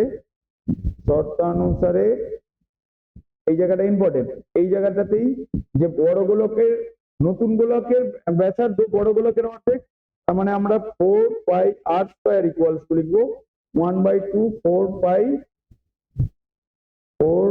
পাই ক্যাপিটাল আর স্কয়ার। তার মানে আমার 4 পাই কেটে গেল এখানে, তাহলে small r square equals to 1/2 r square. তার মানে r equals to 1/√2 capital r. এটা দাঁড়াচ্ছে ছোট গোলকের সঙ্গে বড় গোলকের রিলেশন। এরপরে বলছে যে অর্ধেক হয়ে গেল, তার মানে কেটে নেওয়া অংশের আয়তনের সঙ্গে অবশিষ্ট গোলকের আয়তনের অনুপাত। দেখো আমরা কেটে নেওয়া অংশের আয়তনের সঙ্গে অবশিষ্ট গোলকের আয়তন, অবশিষ্ট গোলক মানে কি অর্ধেক, অর্ধেক গোলকের আয়তন দাঁড়াচ্ছে, আর কেটে নেওয়া অংশের আয়তন তার মানে ছোট গোলকের আয়তন, তাই তো? তাহলে ছোট গোলকের আয়তন আর অবশিষ্ট গোলকের আয়তন, বা এরকম করতে পারো বড় গোলকের আয়তন থেকে ছোট গোলকের আয়তনটা মাইনাস করতে পারো, সেটাই অবশিষ্ট হচ্ছে। তো আমরা এর পরের পেজটাতে যেটা করব, যে বড় গোলকের আয়তন, বড় গোলকের আয়তন হচ্ছে তোমার, বড় গোলকের আয়তন 4 পাই ক্যাপিটাল আর কিউ, ছোট গোলকের আয়তন 4/3 পাই স্মল আর কিউ। এবার অবশিষ্ট অংশের আয়তন, অবশিষ্ট অংশের আয়তন গোলক কি রয়েছে এটা, তার মানে বড় গোলক থেকে ছোট গোলকটা মাইনাস করব, 4 আর cube minus 4/3 pi r cube. এটা এত ঘন একক, সবকটাই ঘন একক হবে, এখানেও ঘন একক, এখানেও ঘন একক, ঠিক আছে। এরপরে কি বলেছে, যে কোশ্চেনটাকে পড়ো ভালো, যে কেটে নেওয়া অংশের আয়তন মানে অবশিষ্ট, কেটে নেওয়া অংশের আয়তনের সঙ্গে অবশিষ্ট গোলকের আয়তন অনুপাত কি? কেটে নেওয়া অংশের আয়তন মানে ছোট গোলকটা, তাহলে ছোট গোলকের সঙ্গে অবশিষ্ট অংশের আয়তনের অনুপাত ক্যালকুলেট করব, ঠিক আছে। এবার আমরা এখানে একটা কাজ করতে পারি, যে আমার আর কিউব, তার মানে আমরা এখানটা একটু ছোট করতে পারি, 4 পাই, এটা এখানে আর cube minus small R cube দাঁড়াচ্ছে। তার মানে যদি আমি স্মল আর কিউব আমরা করব স্মল আর দিয়ে যে এগোবো, তার মানে আমরা capital R cube equals to, এই জায়গাতে আর ইকুয়ালস টু √2 আর লিখতে পারি স্মল আর, ক্যাপিটাল আর এর জায়গায় এই যে রিলেশনটা ছিল, তাহলে আমরা এখানে এইটাকে লিখতে পারি 4/3 পাই √2 স্মল আর কিউব মাইনাস আর কিউব, এটা লিখতে পারি। তার মানে আমার একটা 2 বেরিয়ে আসছে আর একটা 2 থেকে যাচ্ছে, তার মানে 2 ইন্টু √2 মাইনাস 1, তাহলে এর কি দাঁড়াবে এখানটায়, আমি এই জায়গাটা লিখবো 4/3 পাই 2 ইন্টু √2 মাইনাস 1 আর কিউব, তাহলে ছোট হয়ে গেল। তাহলে এরপরে অনুপাত হিসাবে লিখবো, যেই অনুপাতটা বলেছে সেই অনুপাতটা লিখবো। কোনটা লিখবো, যে কেটে নেওয়া অংশের আয়তন মানে ছোট গোলকের আয়তন, তার মানে 4/3 পাই আর কিউব বাই অবশিষ্ট অংশ মানে এইটা 4/3 পাই 2√2 মাইনাস 1 2√2 মাইনাস 1 আর কিউব, তার মানে আমার এটা কাটছে, এটা কাটছে, পাই কাটছে, আর কিউব কেটে যাচ্ছে, তাহলে 1/2√2 মাইনাস 1। এবার এটার হরের করণীয় নিঃসরণ করে দিতে পারো, বা এটাকেই লিখে দিতে পারো 1/2√2 মাইনাস 1। দেখো এটাই অ্যান্সার আছে, হ্যাঁ কি না? এই কোশ্চেনটা কিন্তু খুব ইম্পর্টেন্ট কোশ্চেন, কারণ এতে কোনো ইনফরমেশন দেওয়া নেই, কোনো ভ্যালু দেওয়া নেই, এবং এরকম টাইপের কোশ্চেনই মোস্ট ইম্পর্টেন্ট পরীক্ষায় আসার জন্য। এরপরে কোশ্চেন আছে,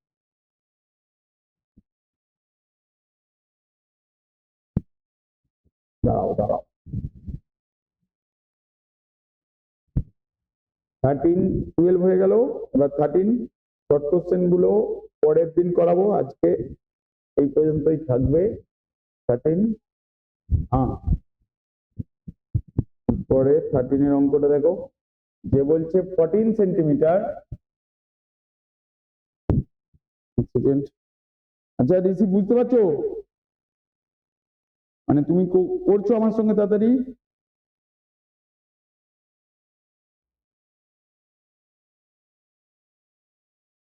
হুম হুম হুম, না আমি পরে বলছি।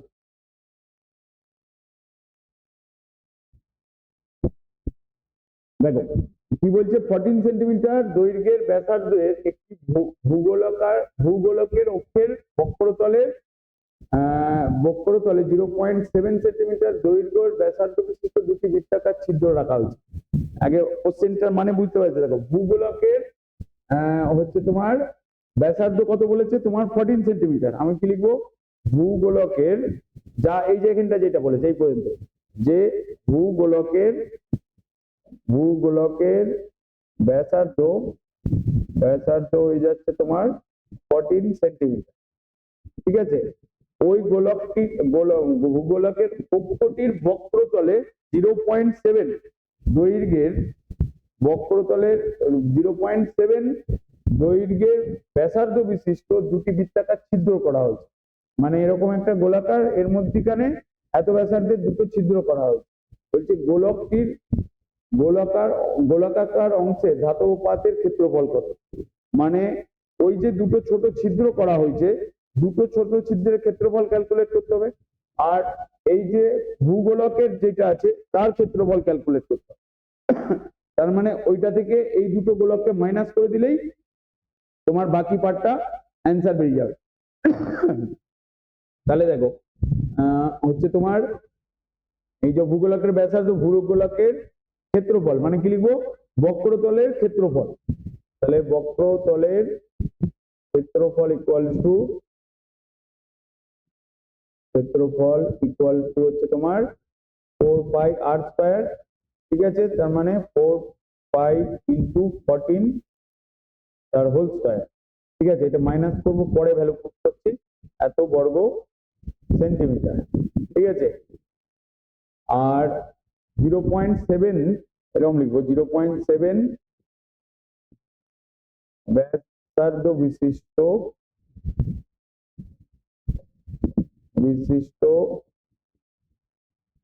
দুটি ছোট গোলকের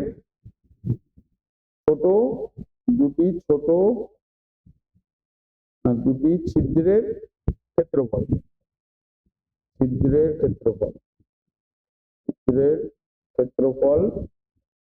তাহলে কি হবে, এটাও গোলাকার হচ্ছে ছিদ্র মানে ছোট ছিদ্র, তার মানে আমি এটাকে লিখবো, তার মানে 2 ইন্টু এটা হচ্ছে তোমার 2D তে হবে না কিন্তু, মানে এই একটা গোলক এর মাঝখানে যেই ছিদ্রটা হচ্ছে ওইটা 1 ডাইমেনশনাল হবে, মানে বৃত্তাকার হবে, তার মানে পাই r স্কয়ার হবে, তার মানে 2 ইন্টু পাই r স্কয়ার বলবো। ঠিক আছে, তার মানে আমার এখানে rটা হয়ে যাচ্ছে 2 ইন্টু পাই r স্কয়ার, মানে হয়ে যাচ্ছে 0.7 তার হোল স্কয়ার। তাহলে এই বড়টা থেকে এটাকে মাইনাস করে দিলেই তাহলেই তোমার অ্যান্সার এসে যাবে। তার মানে আমরা কি লিখবো, গোলাকার ধাতব অংশের পাতের ক্ষেত্রফল। তাহলে গোলাকার অংশের ধাতব পাতের ক্ষেত্রফল,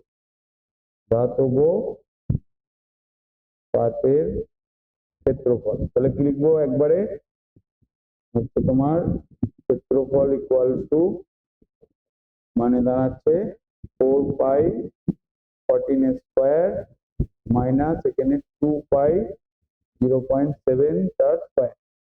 এবার 14 স্কয়ার মানে কত হয়, এবার দেখো এখানে 4 পাইটা, এখানে 2 পাইটা কমন নিয়ে নিতে পারো, তাহলে 2 পাইটা যদি কমন নিয়ে নিই তাহলে এখানে দাঁড়াচ্ছে 2 ইন্টু 14 স্কয়ার মানে কত 196, তাহলে 2 ইন্টু 196, আর এখানে 2টা হয়ে গেছে 0.7 স্কয়ার মানে 0.49 মানে 49, তার মানে দুটো পয়েন্ট হচ্ছে, তার মানে 0.49 হবে। ঠিক আছে, এবারে 22 এখানে 296 কে মাল্টিপ্লাই করলে কি কত দাঁড়াবে, এখান থেকে মাইনাস করলে তোমার একবার আমি করে দিচ্ছি, এটাকে লেখো 2 ইন্টু 22 ইন্টু 196 ইন্টু 2, তার মানে 196 ইন্টু 2 মানে 12, 6 টু দা 12, 9 18, আর এখানে তোমার হচ্ছে 2 2 3 মানে 392 থেকে 0.49 মাইনাস করলে তাহলে হচ্ছে তোমার 1, এখানে 5, তার মানে 391.51, 391.51 এটা আসছে। এটাকে এবার যদি তুমি ক্যালকুলেট করো তোমার অ্যান্সার আসবে 240 পয়েন্ট, একদম আমি ভ্যালু পুট করে দিচ্ছি এত বর্গ সেন্টিমিটার। ঠিক আছে, ক্যালকুলেট করলে এইটা অ্যান্সার হবে। বুঝে গেল? তো এইটা ছিল তোমার 13 এর কোশ্চেনটা। এরপরে আসছে তোমার 14 এর কোশ্চেন। 14 এর কোশ্চেনটাই লাস্ট শর্ট কোশ্চেন গুলো, যেই দিন একদিনে থাকবে আমরা এর পরের দিন ডিসকাস করে নেব। ঠিক আছে, এবার হচ্ছে তোমার এইটা লাস্ট কোশ্চেন, তাহলেই আমার এই চ্যাপ্টারটার সমস্ত কোশ্চেন কমপ্লিট হয়ে যাবে। কি বলেছে দেখো এখানে, বলছে যে 8 সেন্টিমিটার দৈর্ঘ্যের ব্যাসার্ধের একটি নিরেট লোহার গোলককে গলিয়ে 1 সেন্টিমিটার দৈর্ঘ্যের ব্যাসার্ধের কয়টি নিরেট গোলক তৈরি করা যাবে। এখানেও সেই অনুপাত আছে, তাই তো, ডিভাইড করতে হবে। তার মানে আমরা কি লিখবো যে হচ্ছে তোমার নিরেট গোলকের ব্যাসার্ধ বলেছে তোমার, ব্যাসার্ধ হচ্ছে তোমার 8 সেন্টিমিটার। আমার এখানে এর ক্ষেত্রে কি ক্যালকুলেট করতে হবে, তোমার আয়তন ক্যালকুলেট করতে হবে, ক্ষেত্রফল না কিন্তু। তাহলে নিরেট গোলকের আয়তন কত হবে, আয়তন হচ্ছে তোমার 4/3 বাই আর কিউব, তার মানে 4/3 পাই ইন্টু 8 তার হোল কিউব। এখানে রেখে দাও এত ঘন সেন্টিমিটার। এবার যে গোলকটিকে গলি 1 সেন্টিমিটার দৈর্ঘ্যের বলেছে, তার মানে ছোট গোলকের ব্যাসার্ধ বলেছে 1 সেন্টিমিটার। তাহলে ছোট গোলকের আয়তন ইকুয়ালস টু, আমরা এখানে লিখবো 4/3 পাই 1 তার হোল কিউব এত ঘন সেন্টিমিটার। তাহলে আমার কতগুলো বলেছে, কয়টি নিরেট গোলক তৈরি যেতে পারে। তাহলে আমরা এবার কি লিখবো, মোট নিরেট গোলক গুলির সংখ্যা, গুলি বলেছে নিরেট গুলি, মোট নিরেট গুলির সংখ্যা, নিরেট গুলির সংখ্যা কত হবে, গুলির সংখ্যা হয়ে যাচ্ছে তোমার 4/3 পাই ইন্টু 8 তার whole cube by 4/3 pi into 1 তার হোল কিউব। তার মানে আমার এটা কেটে গেল, এটা কেটে গেল। তার মানে 8 এর কিউব মানে 8 যা কত হয় তোমার 64 ইন্টু 8 করলে তোমার 512টি নিরেট গুলি হবে, তাই তো, হ্যাঁ কি না? তাহলে দেখো সব অঙ্ক করে দিলাম। তুমি হচ্ছে কি এর আগে এরকম ভাবে করেছিলে, মানে আমি ধরো ক্যালকুলেশন বেশি করিনি, কিন্তু একটাও বড় ক্যালকুলেশন নেই।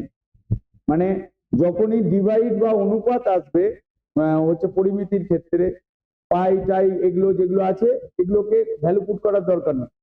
যখন কোনো নিরেট গোলক থেকে কতগুলো ছোট গোলক তৈরি হবে সেখানেও ডিভাইড করতে হবে, মানে অনুপাত বা ডিভাইড করার মতন সিচুয়েশন এলে ভ্যালু পুট করবে না। ঠিক আছে, মানে সেগুলো ক্যান্সেল হবে। তুমি অঙ্কটা যে কোনো শর্ত যেরকমই দিক না কেন তুমি এরকম ভাবে করতে পারবে। তো এইটা ছিল তোমার গোলকের টোটালটা হয়ে গেল। ঠিক আছে,